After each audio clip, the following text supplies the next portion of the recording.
Hello friends, टीके study classes से मैं तेजकर्ण शर्मा सभी का स्वागत करता हूं। आज अपन हिस्ट्री के अंदर बौद्ध रिलीजन के बारे में अपन स्टडी करेंगे। इससे पहले वाला जो वीडियो था उसमें मैंने आपको जीवन परिचय के बारे में बताया था, महात्मा बुद्ध के बारे में। आज हम महात्मा बुद्ध के जो घटनाक्रम है उस घटनाक्रम की हम बात करेंगे। ठीक है, हम स्टार्ट करते हैं। देखिए, मैंने इससे पहले आपको बताया था कि जो महात्मा बुद्ध जी थे वो 29 वर्ष की आयु में रात्रि के समय में वो घर से बाहर निकल जाते हैं और अपने जो सारथी के साथ निकलते हैं और अनोमा नदी के किनारे रहकर वो 7 दिन तक रहते हैं और आगे बढ़ते हैं और अपने जो सारथी उसको अपनी राजशाही पोशाक देकर उसको वापस राजमहल में भेज देते हैं। अब हम बात करेंगे, यहाँ से आगे बढ़ेंगे कि जो महात्मा जो बुद्ध जी थे वो किस किस स्थान पे जाते हैं और क्या क्या उनके साथ घटना घटती है और सभी के बारे में डिटेल से अपन अध्ययन करने वाले हैं। तो देखिए, मैंने कल यहाँ तक आपको स्टडी करवा दिया था। देखिए, वैशाली जाते हैं, वैशाली के बाद राजगृह जाते हैं, राजगृह के बाद में वो कहाँ जाते हैं, उरुवेला जाते हैं और उरुवेला के बाद में ये जाते हैं बोधगया, बोधगया से जाते हैं फिर उरुवेला, फिर सारनाथ जाते हैं और फिर काशी जाते हैं। ठीक है, देखिए सबसे पहले वो जाते हैं वैशाली। देखिए, वैशाली में उनके साथ क्या घटनाएं घटती हैं उनकी बारे में हम अध्ययन करेंगे। देखिए, वैशाली में इनकी भेंट अलार कलाम, एक सांख्य दर्शन की जो प्रवर्तक हैं अलार कलाम से उनसे मुलाकात होती है और उनके साथ वो तपस्या करते हैं और तपस्या करते हैं तो वो तपस्या में संतुष्ट नहीं होते हैं। कहने का मतलब ज्ञान की प्राप्ति नहीं होती है।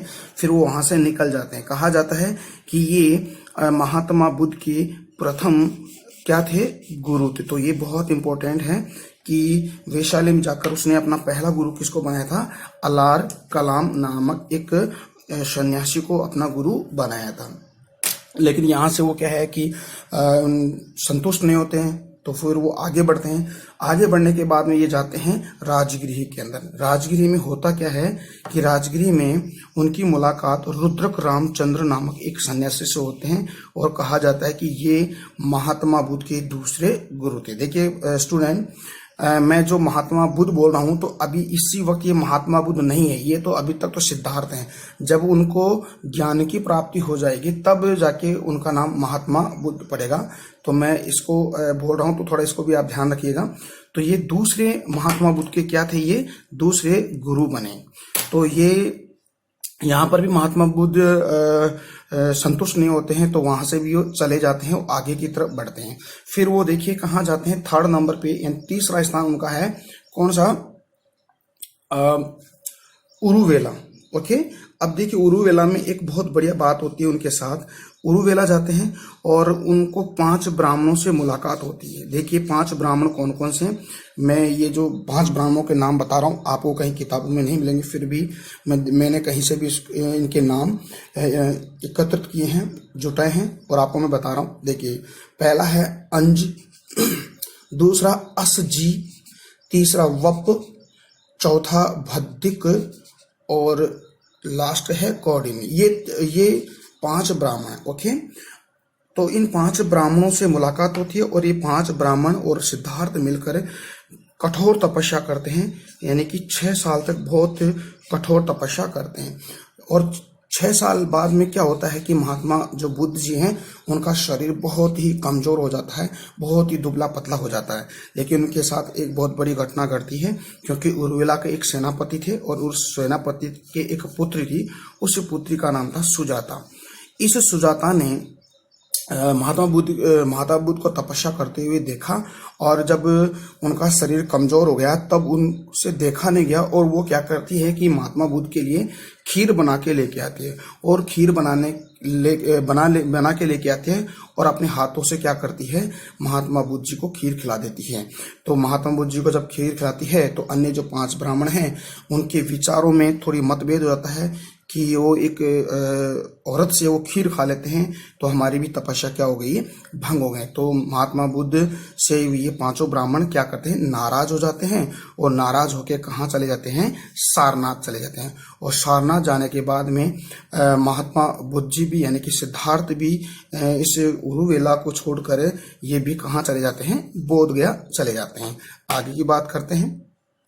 अब देखिए बोध गया जाते हैं, सिद्धार्थ बोध गया जाते हैं और जो 5 ब्राह्मण हैं वो कहाँ चले जाते हैं, सारनाथ चले जाते हैं। ठीक है, देखिए सारनाथ बोध गया जाने के बाद क्या होता है कि ये बोध गया जाते हैं और 8वें दिन यानी कि बोध गया में जाने के बाद 8वें दिन एक नदी है, निरंजना नदी। ओके, इस नदी का नाम है पुनपुन नदी भी उसको कहते हैं। तो निरंजना नदी, पुनपुन नदी के तट पर एक जाम्बरिक वृक्ष जाम्बरिक गांव था। इस जाम्बरिक गांव के एक पीपल का वृक्ष था, उससे नीचे बैठकर वो कठोर तपस्या करते हैं।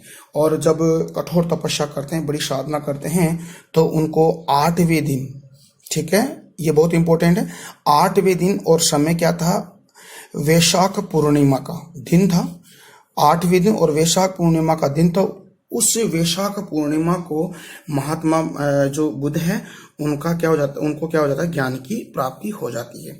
और ज्ञान की प्राप्ति होने के बाद में सिद्धार्थ, यानी कि मैंने बताया था बचपन का नाम उनका सिद्धार्थ था, सिद्धार्थ से वो क्या कहलाए, महात्मा बुद्ध कहलाए। तो ये बहुत इंपॉर्टेंट है। कहा जाता है कि जो बोध गया है, बोध गया में सिद्धार्थ को क्या होती है, ज्ञान की प्राप्ति होती है। और ज्ञान की प्राप्ति के बाद में सिद्धार्थ से किस नाम जाने जाते हैं, महात्मा बुद्ध के नाम से वो जाने जाते हैं। ठीक है, आगे बढ़ते हैं। और यहीं से वो गौतम गोत्र के कहलाते हैं। ठीक है, और गौतम बुद्ध भी इसी के नाम से उनका पड़ा है। आगे बढ़ते हैं। ज्ञान प्राप्ति को संबोधि कहा गया, वेरी वेरी वेरी इंपॉर्टेंट, यानी कि महात्मा बुद्ध जी को बोध गया में ज्ञान प्राप्त होता है। तो इस ज्ञान प्राप्ति को क्या कहा गया है, वो संबोधि कहा गया है। क्योंकि तथागत, इसके अलावा उसको तथागत और शाक्य मुनि के नाम से भी जाना जाता है। तो ये 3 फैक्ट आपको बहुत इंपॉर्टेंट, इनको आप बहुत जरूरी इनको याद करना, अक्सर क्वेश्चन यहीं से ही आता है। देखिए, संबोधि, तथागत और शाक्य मुनि के नाम से भी जाना जाता है। और उनको जो पीपल का जो वृक्ष था, पीपल के वृक्ष के नीचे उनको जो ज्ञान की प्राप्ति हुई थी, तो उस वृक्ष को संबोधि वृक्ष भी कहा जाता है। ये भी आप ध्यान रखिएगा। फिर देखिए क्या होता है कि बोध गया में उनको कैवल्य की ज्ञान की प्राप्ति हो जाती है, तो वो फिर उरुवेला जाते हैं। अब उरुवेला क्यों जाते हैं, ये भी आप ध्यान रखिएगा। जब महात्मा बुद्ध को ज्ञान प्राप्ति के पश्चात उरुवेला पहुंचा और 5 ब्राह्मणों से मिलने के लिए गए थे वहां पे, लेकिन 5 ब्राह्मण कहाँ चले गए थे, आपको पता है, सारनाथ चले गए। यानी कि इन 5 ब्राह्मणों को उपदेश देने के लिए वो उरुवेला गए, लेकिन उरुवेला ये 5 ब्राह्मण नहीं थे, तो वो कहाँ थे, सारनाथ में थे। तो वहां पे उरुवेला में गए। तो उरुवेला में जाने के बाद में इनको 2 व्यक्तियों से मुलाकात होती है जो बंजारे थे। ठीक है, और 2 व्यक्ति कौन कौन से होते हैं, एक तो तपसु और एक है कल्लिक। वेरी वेरी इंपॉर्टेंट, यानी कि तपसु और कल्लिक को महात्मा बुद्ध ने अपने प्रथम शिष्य उनको बनाया था। क्योंकि उनको ज्ञान की प्राप्ति होने के बाद में वो सारनाथ तो गए नहीं और वो उरुवेला चले जाते हैं। उनको पता था कि उरुवेला में ये 5 ब्राह्मण है और उनको मैं उपदेश दूंगा, तो वहां पर वो मिलते नहीं है। तो वो वहां पे जाते हैं तो उनको 2 व्यक्ति मिलते हैं, और वो भी कौन है, बंजारे हैं। उनको अपना प्रथम शिष्य बना, एक तो तपसु, ये भी ध्यान रखिएगा, एक कल्लिक है, उनको प्रथम अपना शिष्य बनाता है। फिर उनको पता चल जाता है कि जो 5 ब्राह्मण हैं वो कहाँ है, सारनाथ में है। तो सारनाथ में जाते हैं 5 ब्राह्मणों के पास। तो देखिए सारनाथ में जाते हैं। देखिए सारनाथ का जो प्राचीन नाम है, ये अलग नाम है, मृगदाब है, एक ऋषि पत्तनम है। ठीक है डियर फ्रेंड्स, तो ये भी दोनों चीज आपको याद रखनी है। अब देखिए 5 ब्राह्मण सारनाथ में उसको मिलते हैं और उन सभी को क्या करते हैं, उपदेश देते हैं। और इस उपदेश देने की घटना को धर्म चक्र परिवर्तन के नाम से भी जाना जाता। 3 बातें मैंने आपको बताई थी, महाविनिष्क्रमण, धर्म चक्र परिवर्तन, एक महापरिनिर्माण। देखिए महाविनिष्क्रमण क्या होता है, महात्मा बुद्ध को घर त्यागने की घटना को महाविनिष्क्रमण, महात्मा बुद्ध को प्रथम उपदेश देने की घटना को धर्म चक्र परिवर्तन, और महात्मा बुद्ध के शरीर त्यागने की घटना को हम महापरिनिर्वाण कहते हैं। तो ये अक्सर अधिकांश क्वेश्चन यहीं से आते हैं, इन तीनों के बारे में पूछते हैं किसी भी एग्जाम में। तो बने रहिए मेरे साथ, आगे बढ़ते हैं। तो इसको क्या कहते हैं, धर्म चक्र प्रवर्तन कहा गया है। महात्मा बुद्ध के प्रथम उपदेश देने की इस घटना को हम क्या कहते हैं, धर्म चक्र प्रवर्तन कहते हैं। फिर यहाँ से वो कहाँ जाते हैं, काशी जाते हैं। देखिए काशी जाने के बाद में एक यश व्यापारी है, और यश व्यापारी और उसकी माता और उसकी जो पत्नी है उनको महात्मा बुद्ध अपना उपासिका बनाते हैं। ठीक है, यश व्यापारी की माता और उसकी जो पत्नी है उनको महात्मा बुद्ध क्या बनाते हैं, उपासिका बनाते हैं, यानी कि इन दोनों को उपासिका बनाते हैं। तो आगे बढ़ते हैं। तो डियर फ्रेंड्स, अब हम बात करेंगे महात्मा बुद्ध का घटनाक्रम जो अपने पीछे पढ़ के हैं, और एक डायग्राम के माध्यम से बहुत बढ़िया तरीके से मैं आपको समझाने वाला हूं। तो मेरे साथ बने रहिए और बड़े ध्यान से इस चीज को सुनिए। जब ये डायग्राम आपके माइंड में फिट होगा तो आपको बहुत बढ़िया तरीके से ये चीजें समझ में आ जाएगी और कभी भूलोगी भी नहीं। ओके, देखिए हम बात करें महात्मा बुद्ध का घटनाक्रम की बात कर रहे हैं। देखिए मैंने बताया था कल, ये तो क्या था, उसका महल था, और महल था तो देखिए 29 वर्ष की आयु में क्या करते हैं, वो अपने घर बार को त्यागते हैं और अपने सारथी चन्ना और अपना घोड़ा कंथक के साथ क्या करते हैं, वो घर से निकल जाते हैं। और घर से निकलने की इस घटना को क्या कहते हैं, महाभिनिष्क्रमण कहा जाता है। ठीक है, अब देखिए ये आगे जाते हैं। आगे जाने के बाद में उनको कौन सी नदी मिलती है, अनोमा नदी मिलती है। अनोमा नदी मिलती है, और यहाँ पे इस किनारे कौन सा उद्यान है, यानी कि अनपीय उद्यान है। यहाँ पर बैठे रहते हैं और कम से कम 7 दिन तक चिंतन मनन करते हैं और यहीं पे अपना मुंडन करवाते हैं। ठीक है, फिर क्या होता है कि ये क्या करते हैं, अपने जो सारथी चन्ना उसको अपनी राजशाही पोशाक देकर उसको वापस लौटा देते हैं, और यहाँ पर 7 दिन तक चिंतन मनन करने के बाद में फिर 7वें दिन क्या करते हैं, वो आगे बढ़ते हैं और कहाँ जाते हैं मेरे प्यारे मित्रों, वैशाली जाते हैं। और वैशाली में उनको किसकी मुलाकात होती है, एक ध्यान गुरु यानी कि सांख्य दर्शन के प्रवर्तक अलार कलाम नामक ऋषि से मिलती है, और यही कहा जाता है कि महात्मा बुद्ध के ये प्रथम गुरु थे। लेकिन यहाँ से क्या होता है, उनको ज्ञान की प्राप्ति नहीं होती है, संतुष्ट नहीं होते हैं, तो फिर वो आगे बढ़ते हैं। फिर कहाँ जाते हैं, राजगिरी में जाते हैं। राजगिरी में उनकी किससे मुलाकात होती है, रुद्रक रामचंद्र नामक एक ऋषि से उनसे मुलाकात होती है, और उसको ये महात्मा बुद्ध के कौन से गुरु थे, दूसरे नंबर के गुरु बनते हैं। ठीक है, और यह इसका सिद्धार्थ के गुरु थे ये दूसरे नंबर के। ओके, अब देखिए यहाँ से भी वो संतुष्ट नहीं होते हैं, तो फिर मैंने बताया था कि राजगिरी से कहाँ जाते हैं, वैशाली जाते हैं। और वैशाली में उनकी मुलाकात 5 ब्राह्मणों से होती है, अंज, असजी, वप, भद्दी, कौंडिन्य, इन 5 ब्राह्मणों से इनसे मुलाकात होती है सिद्धार्थ की। 6 वर्ष तक कठोर तपस्या करते हैं, लेकिन उरुवेला के सेनापति सुजाता की एक लड़की थी, उसका नाम सुजाता नामक लड़की से उनकी मुलाकात होती है, और वह क्या करती है, उनको खीर खिला देती है, तो उनकी तपस्या क्या हो जाती है, भंग हो जाती है, और 5 ब्राह्मणों से उनकी क्या हो जाती है, उनके साथ उनके मतभेद हो जाते हैं, और वो 5 ब्राह्मण कहाँ चले जाते हैं, सारनाथ चले जाते हैं। तो वो तो कहाँ जाते हैं, सारनाथ जाते हैं, और वो कहाँ जाते हैं, महात्मा बुद्ध जी बोध गया चले जाते हैं। ठीक है, बोध गया जाने के बाद में क्या होता है, सिद्धार्थ बोध गया में 8वें दिन निरंजना नदी, यानी कि उसका नाम मैंने बताया था पुनपुन नदी के जाम्बरिक गांव में पीपल के यानी संबोधि वृक्ष के नीचे उनको क्या वो तपस्या करते हैं, और उनको ज्ञान की प्राप्ति हो जाती है, और वहीं से उनका नाम क्या होता है, सिद्धार्थ से महात्मा बुद्ध हो जाता है। उनको ज्ञान की प्राप्ति होने के बाद उनके दिलो दिमाग में एक ही बात आती है कि जो मेरे से जो 5 ब्राह्मण रूठे हुए उनको उपदेश देता हूं। तो उपदेश देने के लिए कहाँ जाते हैं, दोबारा से कहाँ जाते हैं, ये उरुवेला जाते हैं। लेकिन उरुवेला में वो तो थे नहीं, वो तो कहाँ थे, वो तो सारनाथ थे। सारनाथ में जाने से पहले उरुवेला में उनसे 2 व्यक्तियों से मुलाकात होती है, एक तो तपसु और एक कल्लिक नामक व्यक्ति बंजारों से मुलाकात होती है। तो वो उन दोनों को अपना क्या बनाते हैं, प्रथम शिष्य बनाते हैं।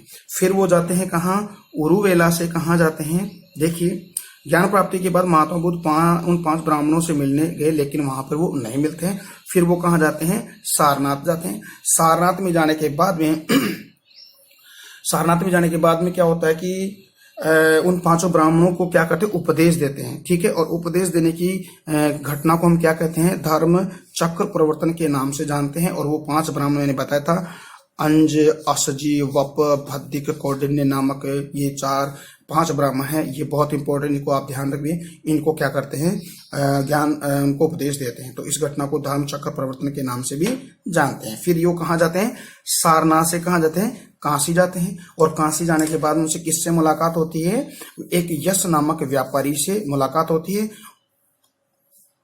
यश व्यापारी की माता और उसकी पत्नी को प्रहला उपासिका उनको बनाता है।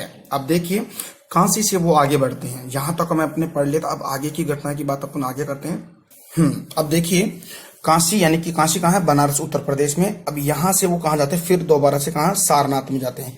सारनाथ में उसका प्रथम वर्षावास था। ठीक है, अब देखिए वर्षावास होता क्या है, जैन धर्म और बौद्ध धर्म में वर्षावास होता है। जब वर्षा का सीजन होता है तो यहाँ की जो ऋषि मुनि है वो अपने जो कुटिया है अपने घर से बाहर नहीं निकलते, क्योंकि वर्षा के सीजन में क्या होता है कि छोटे छोटे जीव होते हैं, वो क्या है कि मतलब बाहर ऐसे ही इधर उधर उड़ते रहते हैं, तो उनको उनकी मृत्यु ना हो जाए इसीलिए वो एक जगह रुके होते हैं, किसी का मतलब हिंसा नहीं करे, इसीलिए वो वर्षावास होता। तो महात्मा बुद्ध का जो प्रथम वर्षावास कहाँ होता है, कहाँ, सारनाथ में होता है। डियर फ्रेंड्स आगे बढ़ते हैं। फिर देखिए सारनाथ जाते हैं, तो सारनाथ जाने कहाँ जाते हैं, उर्वेला जाते हैं। लेकिन उर्वेला जाने से पहले रास्ते में क्या होता है कि एक तो भद्र, और भद्र के साथ साथ 30 लाख जो व्यक्ति यानी कि व्यक्ति होते हैं वो इनके शिष्य बन जाते हैं। फिर वो क्या होते हैं उर्वेला जाते हैं। अब देखिए उर्वेला में क्या होता है कि शास्त्रार्थ होता है, यानी कि तर्क वितर्क होता है। यानी कि तर्क वितर्क में ये 3 व्यक्तियों को हराते हैं। ठीक है, यानी डिबेट के अंदर। ठीक है, एक तो मुक कश्यप, एक नदी कश्यप और एक गया कश्यप, यानी इन तीनों व्यक्तियों को शास्त्रार्थ यानी कि तर्क वितर्क डिबेट में महात्मा बुद्ध जी उनको हराते हैं। फिर होता क्या है कि उर्वेला से कहाँ जाते हैं, राजगृह में जाते हैं। राजगृह में बिंबिसार ने बुद्ध को यानी कि महात्मा बुद्ध को बेडूवन विहार देते हैं। तो वो है वेरी वेरी इंपॉर्टेंट है कि उनको बेडूवन विहार यानी कि उद्यान किसके द्वारा दिया जाता है, सॉरी विहार किसके द्वारा दिया जाता है, बिंबिसार के द्वारा दिया जाता है, जो हर्यक वंश के शासक थे। ठीक है, अब होता क्या है फिर जाते हैं आगे की तरफ जाते हैं, यानी कि रास्ते में 4 शिष्य बनते हैं, सारिपुत्र, मोदमल और अभय और उपाली, ये 3-4 व्यक्तियों के शिष्य बनते हैं। फिर वो कपिल वस्तु जाते हैं। कपिल वस्तु में जाने के बाद में देखिए कपिल वस्तु में जाते हैं तो अपने परिवार से मिलते हैं। ठीक है, अपने परिवार से वो मिलते हैं, शिक्षा देते हैं उनको जाके, और उनको एक अनपीय उद्यान में कहाँ देते हैं उपदेश, अनपीय उद्यान में, जो वहां से वो जहाँ से जो निरंजना नदी सॉरी जो नदी थी ना वहां से वो निकलते हैं, और वहां पर एक उसका आनंद नामक एक शिष्य बनता है। बहुत ही इंपॉर्टेंट है, इसका परम शिष्य था। ठीक है, फिर वो अपने परिवार से मिलने के बाद में राजगृह जाते हैं। राजगृह में जाने के बाद में क्या होता है जो उसके चचेरे भाई है ना देवदत्त, ये इसका विरोधी बन जाता है। इनको महात्मा बुद्ध जी को वह 3 बार मारने की कोशिश करता है, लेकिन वो असफल रहता है। यानी कि बौद्ध संघ में शामिल होने के लिए, उस बौद्ध संघ का प्रमुख बनने के लिए जो देवदत्त है उसका चचेरा भाई था, और उसको मारने के लिए, महात्मा बुद्ध जी को मारने के लिए 3 बार प्रयास करते हैं, लेकिन तीनों बार वो विफल हो जाता है। फिर बाद में देखिए श्रावस्ती का व्यापारी एक उदात था। उदात ने महात्मा बुद्ध को क्या देते हैं, जेतवन विहार देते हैं। यानी कि ये भी बहुत इंपॉर्टेंट है, जो उदात है श्रावस्ती का व्यापारी, जेतवन विहार उनको देते हैं, और साथ ही एक श्रावस्ती में एक पुब्बाराव विहार भी उसको दिया जाता है। फिर बाद में देखिए यहाँ से जाते हैं वैशाली 8वें वर्ष। तो यहाँ पर होता क्या है, यहाँ पर कुटाग्र विहार दान दिया जाता है, और यहाँ आनंद के कहने पर ही महिलाओं को बौद्ध धर्म यानी बौद्ध संघ में शामिल करने को कहा। ये वेरी वेरी इंपॉर्टेंट है कि महात्मा बुद्ध के द्वारा जो बौद्ध संघ है, बौद्ध संघ में महिलाओं को किसके कहने पर उनको शामिल होने का अधिकार दिया गया महिलाओं को, तो वो अपने परम शिष्य आनंद के कहने पर उनके द्वारा दिया गया। तो पहली जो बौद्ध संघ की जो महिला थी वो गौतमी प्रजापति थी, यानी कि महात्मा बुद्ध की मौसी थी। ठीक है, उन्होंने जो गणिका यानी कि जो वेश्या होती है, वेश्याओं को भी उसमें संघ में शामिल होने का जो पहली जो गणिका थी वो है आम्रपाली। इस आम्रपाली ने महात्मा बुद्ध को आम्रपाली विहार भी उसको दान में दिया। आगे बढ़ते हैं, यहां से फिर वो कहाँ जाते हैं, कौशाम्बी जाते हैं। कौशाम्बी में 90 वर्ष में जाते हैं। यहाँ उदयन नामक, यहाँ उदयन ने महात्मा बुद्ध को घोषित राम विहार दिया जाता है। कहाँ, कौशाम्बी में दिया जाता है। फिर बाद में वे वैशाली वापस जाते हैं 20वें वर्ष, और यहाँ पर अंगुलीमाल डाकू से उनकी क्या होती है, भेंट होती है। फिर जाते हैं आगे पावा में। पावा में देखिए, आपको पता है कि पावा के अंदर चुंद नामक जो एक लोहार था, कर्मकार था, उसने जो महात्मा बुद्ध को सुअर का मांस खिला देते हैं, जिसमें एक पेचिस नामक उसको बीमारी हो जाती है। तो यहाँ से फिर वो कुशीनगर जाते हैं। कुशीनगर में क्या होता है कि महात्मा बुद्ध को 483 ईस्वी में कसिया गांव के अंदर महात्मा बुद्ध की क्या हो जाती है, मृत्यु हो जाती है। और अंतिम उपदेश किसको देते हैं, सुभद्र नामक व्यक्ति को देते हैं, जिसको हम, आपको पता है, शरीर को त्यागने की घटना को क्या कहते हैं, महापरिनिर्वाण कहते हैं। इसके अलावा कुछ विशेष बातें हैं, इसको भी आप देख लीजिएगा। महात्मा बुद्ध ने सर्वाधिक उपदेश कहाँ दिए, श्रावस्ती में। सर्वाधिक शिष्य कहाँ बने, कौशल में। और सर्वाधिक वर्षावास श्रावस्ती में। तो ये आपका घटनाक्रम, इससे अगला वीडियो हम कल देखेंगे। तब तक के लिए नमस्कार, धन्यवाद।